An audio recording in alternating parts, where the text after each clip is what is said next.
Oral corrective feedback. This is information synthesized by Peggy Marcy, Cal State University, San Bernardino, California.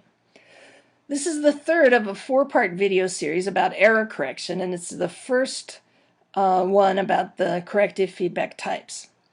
This one looks at the 6 types of feedback Lyster and Ranta described. Then the last one looks at other methods of categorizing correction that are becoming popular.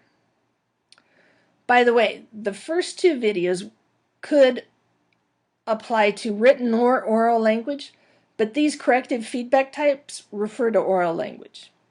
In 1997, Lyster and Ranta categorized corrective feedback into 6 types, which they have resubmitted or reorganized a little bit in 2007.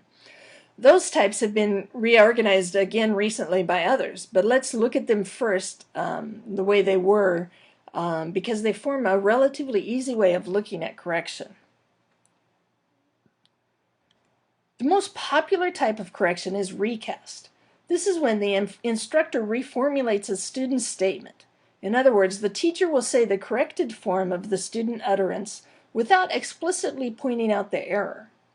This is popular with communicative teachers because it allows for correction with minimal interruption and without making the student feel bad. In 1997, it was used 55% of the time. But there are some instructional settings around the world where recasts and prompts are used equally. Unfortunately, when this is just a recast without more explicit information, research indicates this has very limited success. Actually, research has also noted that many instructors give a recast and then don't pause long enough for the student to repair the utterance. So part of the lack of success could be the way the teacher uses the recast.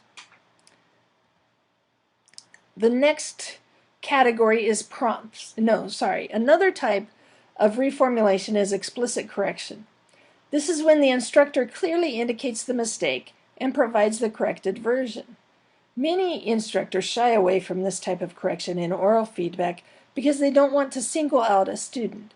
However, research suggests this is the most effective form of correction and that many students welcome it and expect it.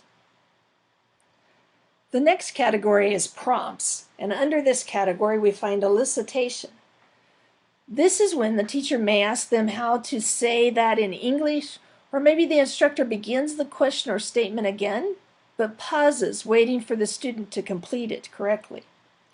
Or the teacher could just directly ask them to reword what they just said. Teachers worry that this interrupts the dialogue too much, and that it takes the focus away from the meaning of what the student is saying and puts it onto the form. This is the second most popular type of correction by instructors, but they were still only used 14% of the time back in 1997. In practice, many students respond to this type of feedback as the teacher not understanding the meaning instead of a need for them to correct their form.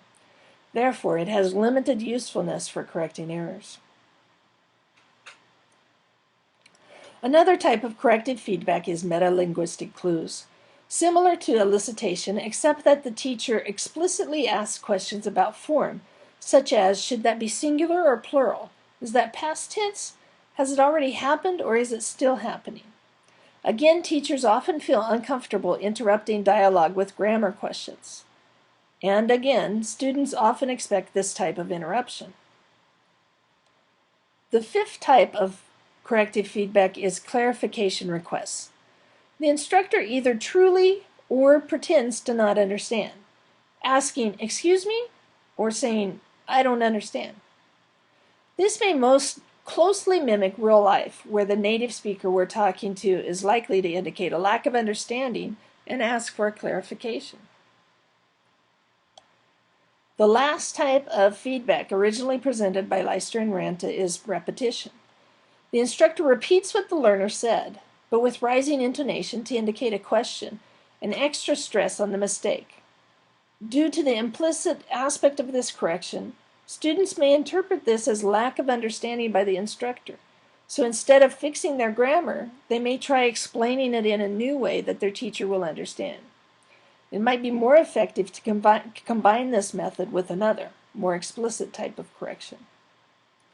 Okay, that's a quick review of Lyster and Ranta's 1997 classifications.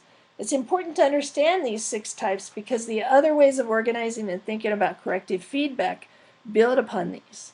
The next video will continue looking at corrective feedback types.